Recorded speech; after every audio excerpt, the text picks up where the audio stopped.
สบายดีพี่น้องมื้อนี้ให้เบิ่งบรรยากาศลูกสาวก็เมื่ออะไรได้อบัดนี้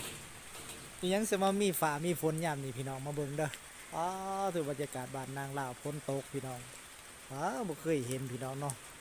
ยามเดือน12ก็ยังมามีฝนเนาะพี่น้องเนาะโอ้ยเบิ่งเด้อพี่น้องเด้อบรรยากาศฟ้าฝนชลประทานเนาะอากาศเปลี่ยนแปลงพี่น้องรักษาสุขภาพไว้เด้อค่อนๆแดดค่อนๆร้อนค่อนๆหนาวแล้วมื้อนี้ฝนมาตกอีกพี่น้องเนาะนี่คือบ้านนางลาวเมืองละครเพียงแจ้งสารวัตร โอ้เป็นตกพี่น้องเนาะเฮาก็ไปทางใดบ่ได้พี่น้องอยู่ในโรงสีมื้อนี้เนาะรถก็จอดอยู่ในกะละทางนั้นแหละเนาะเพราะว่าฝนตกพี่น้องไปทางใดบ่ได้ฝ่าฝนล้นสะพานก็ได้โอ้ยจะเป็นโพดเนาะฝ่าฝนยามนี้พี่น้องเนาะเบิ่งเอาพี่น้องเนาะ